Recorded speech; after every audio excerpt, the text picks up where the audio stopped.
लालची मच्छी वाला।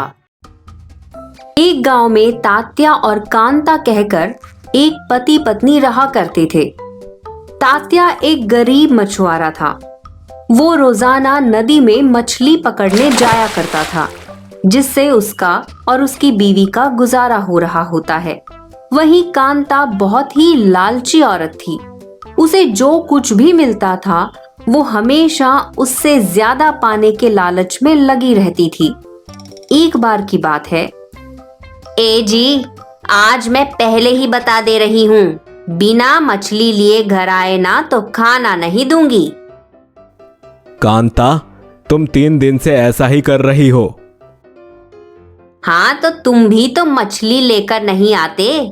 कहने को तो मछुआरे हो, लेकिन एक भी मछली पकड़ नहीं पाते। हाँ। अरे यार, नदी में पानी कम हो गया है, जिस वजह से मछली मिलती ही नहीं। अब इसमें मेरी क्या गलती? तो इतनी गरीबी में गुजारा कैसे होगा, वो तो सोचो। जब मछली लाओगे ही नहीं तो गुजारा कैसे होगा? अच्छा ठीक है बाबा, अब मैं जाता हूँ। फिर तात्या जाल लेकर मछली पकड़ने के लिए नदी किनारे चला जाता है। वहीं सारा दिन नदी में जाल डालकर रखने के बावजूद तात्या को एक भी मछली नहीं मिलती है, जिससे वो बहुत ही ज्यादा निराश हो जाता है। आज तो कांता मेरी जान ही ले लेगी। लगता है आज भी मुझे भूखा ही सोना पड़ेगा। क्यों ना एक और बार जाल डालकर देखता हूँ। भगवान, थोड़ी सी दया दिखा दो। फिर तात्या पुनः नदी में जाल फेंकता है और खुशनसीबी से उसके जाल में एक बहुत ही बड़ी सी मछली फंस जाती है। हुर्रे! मुझे यकीन ही नहीं हो रहा कि भगवान इतनी जल्दी सुनता है। ये मछली कितनी बड़ी है और सुंदर है। इसे देखकर कांता तो खुश हो जाएगी। आज पेट भरकर मछली चावल खाऊंगा। वहीं जाल में फंसी वो बड़ी सी मछली अचानक बोलने लगती है। तात्या, मुझे छोड़ दो, कृपा करके मुझे छोड़ दो। मैं गलती से तुम्हारे जाल में फंस गई हूँ। मछली को बोलता देख तात्या को बड़ा ही आश्चर्य होता है। अरे, ये तो बोलती भी है। हाँ, मैं एक जादुई मछली हूँ। कृपा करके मुझे छोड़ दो, मुझे जाने दो। मैं तुम्हारी हर इच्छा पूरी करूंगी। मैं पागल नहीं हूं जो तुम्हें जाने दूं। तुम्हें पानी में छोड़ दिया तो तुम मुझे ठेंगा दिखाकर भाग जाओगी। नहीं, मैं ऐसी नहीं हूँ, मेरा विश्वास करो। मैं तुम्हें छोड़ तो दूं, लेकिन इसमें मेरा क्या फायदा होगा? मैं रोजाना सुबह एक हीरा देती हूँ। तुम मुझे जीवित रखोगे तो मैं तुम्हें वो हीरा दे सकती हूँ।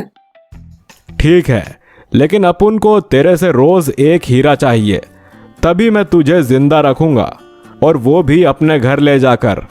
इधर छोड़ा तो तू भाग जाएगी।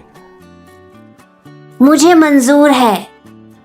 फिर तात्या उस मछली को अपने साथ ले जाता है और उसे एक कांच के फिश टैंक में रखता है।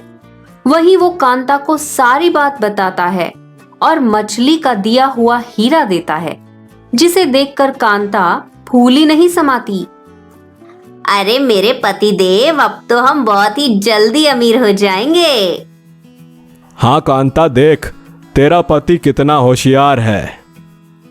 और फिर उस दिन से दोनों की किस्मत पलटने लगती है। जादुई मछली रोजाना उन्हें एक हीरा देती, जिसे बेचकर वो ढेर सारे पैसे कमाते हैं और बड़ा सा गाड़ी बंगला लेते हैं।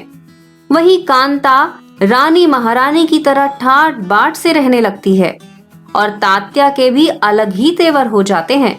मछली के दिए हुए हीरों से वो बहुत ही ज्यादा अमीर हो जाते हैं। फिर एक दिन, अरे ओ मेरे साजन जी, देखो ना, ये मछली रोजाना केवल एक ही हीरा देती है, जिससे हमें अरबपति बनने में बहुत टाइम लगेगा। सोचो, जब ये कुछ ही दिनों में हमें करोड़पति बना सकती है तो इसके पेट में कितने सारे हीरे होंगे, हैं? हाँ, लेकिन ये तो हमें एक ही हीरा देती है रोजाना। क्यों ना हम इसका पेट फाड़ दें, एक साथ ढेर सारे हीरे मिल जाएंगे और हम जल्दी से अरबपति बन जाएंगे। और ढेर सारे हीरों के लालच में कांता और तात्या मिलकर उस जादुई मछली को मार देते हैं। और जैसे ही वो उस मछली को काटते हैं, वैसे ही उनकी सारी संपत्ति, दौलत सब गायब हो जाता है और वो फिर से अपने उसी पुराने झोपड़े में आ जाते हैं और उन्हें उस मछली के पेट से भी कुछ नहीं मिलता, जिसके बाद वो दोनों बहुत पछताते हैं। ये हमने क्या कर दिया? ज्यादा धन के लालच में जो था वो भी खो दिया। इस तरह दोनों को उनके लालच का बुरा अंजाम देखने को मिलता है और वो फिर से गरीबों वाली जिंदगी जीने लगते हैं।